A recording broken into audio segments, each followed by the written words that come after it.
오늘은 이제 서열화된 삶에 대해서 얘기했고, 선생님이 두 가지 글을 썼다고 했죠. 하나는 뭐야? 타인의 기준에 맞춰서 서열화된 우리를 불행하게 만드는가. 이런 서열화된 삶이 우리를 불행하게 만들 수 있다. 하나는 정말 불행하게 만들까? 하고 반대되는 그 두 가지의 그쵸? 글이에요. 그럼 일단 타인의 기준에 맞춰서 서열은 순서가 있다는 거죠. 1등, 2등, 3등의 문제는 이걸 간단하게 소개를 하자면 이거 뭐에 대한 얘기죠?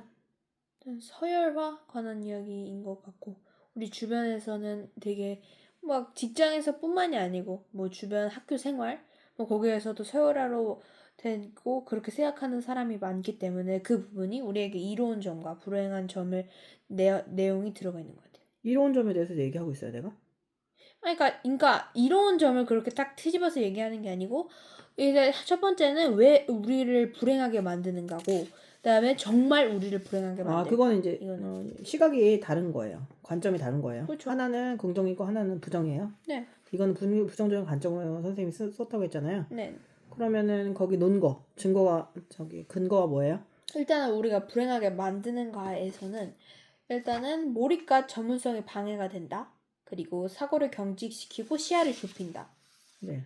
그리고 인간의 존엄을 해친다. 존엄이 뭔지 알아요? 인간의 존엄성 사회에서 많이 배웠는데. 그건 거 무슨 말이야? 한마디로 하자면. 그러니까- 존엄성이 뭐예요? 누나? 하고 5살이가 묻었어. 뭐라 그럴 거야? 그러니까 인간을 뭘로 생각하는 거예요? 인간답게. 그냥 존재. 그냥 인간 자체가 존엄이 있다는 거는 인간의 존엄성이라는 건 그냥 존재 자체예요. 얘가 뭘 잘하고 못해서 얘가 존엄성이 있고 그걸 따질 수 없거든요. 생명이나 존재는 그냥 그 자체로의 사람다움이거든요. 이제 그런 걸 해칠 수 있지. 예를 들면 뭐 등수에 집착하고 SNS 인증 사진 막 이런 걸 보면서 되게 불안하잖아요. 그렇죠. 내가 이거 못하면 가치가 없다라고 느끼는 거는 인간의 존엄을 해칠 수 있죠. 그러면 결론적으로 우리는 누구보다 더 우월하기 위해서 사는 존재가 아니다라고 얘기했죠. 네. 그죠? 더 진실한 자가 되기 위해. 진실하고 자신이 되기 위해 그렇죠. 깊이 있는 삶을 묻는 것이 우리의 삶이다라고 얘기했고, 이게 선생님 메인 글이었고, 이거에 대한 반대 생각을 해서 해봤거든요. 서열화가 정말 불행하게 만드는가. 근데 이걸 쓰다 보니까 어떤 생각이 들었냐면, 이 말도 맞는데? 이런 거? 서열화가 정말 불행하게 하나라는 생각도 들었어요. 긍정적인 측면도 되게 많아서. 왜냐면 서열이 없으면, 비교의 폭력이 없으면 사람들은 정말 발전을 하려고 할까? 라는 생각이 저는 두 가지가 생각이 나는데, 기본적으로 들었어요.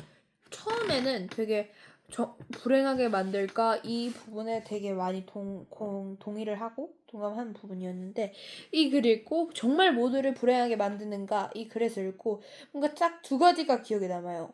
일단은 우리가 서열화를 하는 거는 불행하게 만드는가에서는 이제 사고를 경직시키고 시야를 좁힌다. 그래 맞아요. 인간의 존엄을 해친다. 이 부분은 되게 크게 이해가 됐다면, 정말 모두를 불행하게 만드는가에서는 서열화는 자본주의 사회의 필연적 구조이다. 이 말이 되게 동감이 갔고 동의가 됐어요. 그렇죠. 자본주의 사회에서 제일 중요한 건 뭐죠? 돈이죠. 그죠?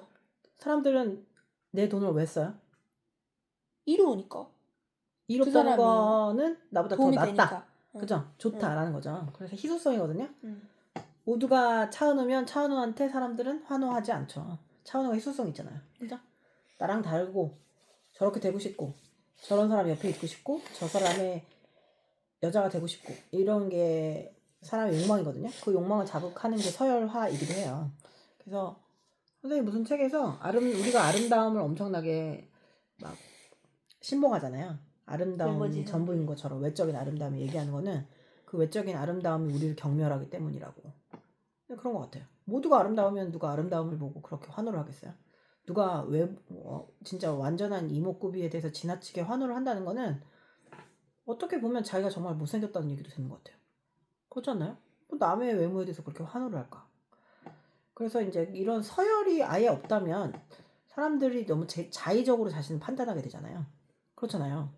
메타인지라는 것도 내가 남한테 어떻게 보이는지를 생각하는 거거든요. 근데 그 좀 건전한 기준을 갖는다면 그 기준을 내가 처음에 글을 쓸 때 서열화가 불행하게 만든다는 거는 어쩔 수 없는 것들이 있잖아요. 태어나기부터 안 되는 것들에 대해서 남의 기준을 들이댈 때는 불행해질 수 있는데 내가 바꿀 수 있는 것들에 대해서는 좀 기준을 높게 세우는 게 자신한테도 도움이 되지 않을까. 그렇지 않나요? 그래서 서열화된 성취가 서열화가 됐을 때 사람들이 동기를 느끼죠. 그렇지 않나요? 내가 뭔가를 값진 결과를 받게 되면 거기에 대해서 더 동기가 생기기도 한다. 그래서 그런 점에서는 어떤 집단에 굉장히 좀 센스 있는 여자애가 있다고 쳐봐요. 옷을 되게 잘 입거나. 그럼 그런 여자애가 하나 들어가잖아요.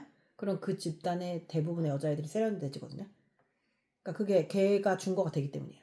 그러니까 그렇게 보면 이게 뭐, 야, 너 1등이야. 옷 잘 입는 걸 1등이야. 이렇게 생각하지 않더라도 걔를 보고 사람들이 배우는 게 있거든요.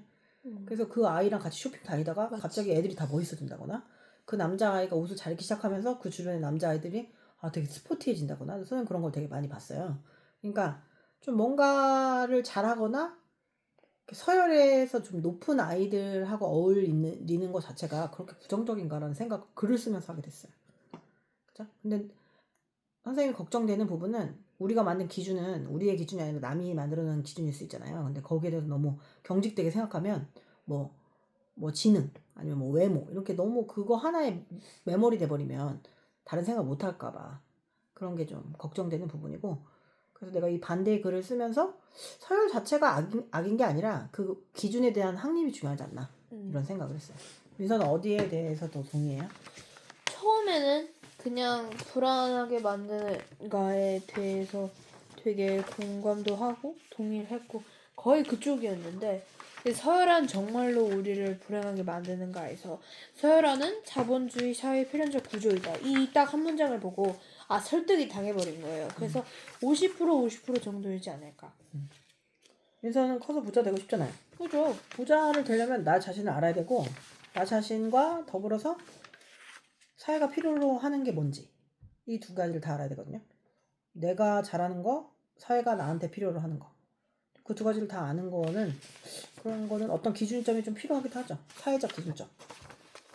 사람이 돈을 쓰는 거는 이 사람이 좋다 정도의 돈을 쓰지 않거든요. 그러려면 내가 저 사람을 만족시킬 수 있나? 이런 기준점은 내적인 거 아니에요. 외적인 거예요. 상대 내적인 기준은 내가 얼마나 좋은 사람이냐의 존엄성의 기준이잖아요. 근데 외적인 기준은 내가 얘한테 만족을 줘야 돼요. 민서한테 영어를 배운다 쳐봐요. 민서한테 내가 배워서 만족을 주려면 그건 내적 기준이에요? 외적 기준이에요? 내적 기준. 그게 왜 내적 기준이죠? 왜 외적? 그러면 민서의 마음에 들면 되는 건가요? 그러면 나는 민서한테 돈을 쓸까요? 민서의 기준점으로 봤을 때 그건 내적인 거예요? 외적인 거예요? 내적인 거. 외적인 기준이죠. 왜 외적? 지금 서비스 제공자가 민서야. 그럼 민서의 기준은 민서가 가지고 있죠. 그게 내적 기준이에요. 근데 난 소비자예요. 그럼 소비자는 민서 입장에서 외적인 사람이에요? 내적인 사람이에요? 외적인 기준이죠. 그러니까 우리가 서비스 제공자는 항상 기준 좀 외적 있어요. 외적. 얘네한테 어떤 만족을 했나? 뭐 그런 거잖아. 내가 최선을 다했다. 최선을 다했다 중요하지 않고 누군 최선 안 다하는 사람 없어요. 다 최선을 다하는데 이게 얘한테 도움이 됐나가 중요하죠. 이게 얘한테 도움이 되는 과정이었나가 중요하죠. 이 서열화가 우리 기준에 맞춰서 서열화된 삶이 어떠한가에 대한 글을 읽고 나면 선생님한테 이제 선생님이 저자니까 선생님한테 질문을 하자면 뭐가 있어요? 일단은 서열화된 삶을 왜 몰입을 해치는가? 그게 궁금해요. 네. 이게 왜냐면 이 몰입이라는 건 말 그대로 나를 잊어버리는 상황이거든요. 나를 잊고 거기에 빠져들어야 되는데 네. 그런 거 있잖아. 공부를 해. 우리가 한 단어를 익혀. 형태소라는 국어 단어를 익혀야 돼요.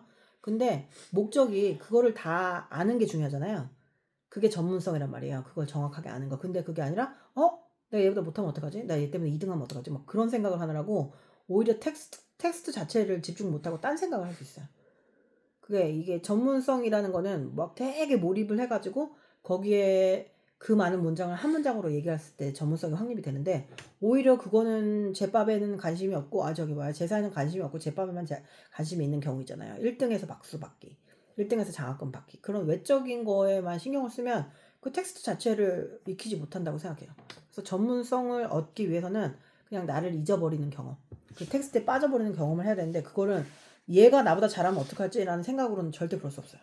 근데 고등학교 가면 민서 공부하기 되게 힘들잖아요. 해야 될 게 너무 많고. 그러면 진짜 기분으로 들어가서 내가 이걸 이해했을까가 되게 중요한데 빨리 시험에 나오는 거 빨리 그 다음에 찍어서 몇 개 맞아야지 이런 생각을 하면 안 돼요. 그럴수록 내가 이걸 정말 이해했나? 내가 모르는 건 뭘까? 이렇게 얘기할 수 있어요. 민서는 비교는 나쁘다고 생각하나요? 아니요. 비교하면 기분 나쁘잖아요. 기분은 나쁜데 뭐 사실인 거 뭐 어떡해. 근데 비교를 안 하고 임팩트를 주기가 되게 힘들어요. 어떤 남자애가 민서한테 네가 이 중에 제일 예뻐 라고 얘기하면 기분이 더 좋잖아요. 그건 아닌 것 같아요. 그러니까 네가 싫어하는 애랑 너랑 비교해가지고 너에 대해서 긍정적으로 얘기해주는 애가 있고 아니면은 그냥 비교 대상이 없을 때랑 그냥 임팩트만 가지고 얘기하는 거예요. 그 임팩트나 그 영향력은 누군가가 있을 때 더 확 느껴져요. 그쵸. 그래서 그걸 이용하는 게 광고 같은 거가 있죠. 그죠?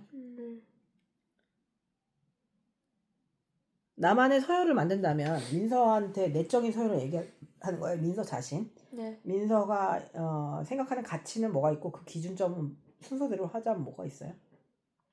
뭐요? 핵심 가치라고 해가지고 선생님 같은 경우는 이제 멋 있잖아요. 멋있다라는 걸 되게 높게 생각하는 기준이거든요. 근데 멋이라는 거는 약간 닮고 싶다? 그것도 들어가는 거예요. 외적으로 내적으로 합쳐서 선생님은 멋하고 그 다음에 헌신. 한 번 하기로 하는 거 끝까지 하는 거. 헌신. 그 다음에 도전. 이런 것들이 선생님의 핵심 가치거든요. 도전하고 이제 약간 바뀌었어요. 옛날에 없었는데 친절하고 사랑까지. 이 핵심 가치 중에 가장 첫 번째가 선생님 멋이에요.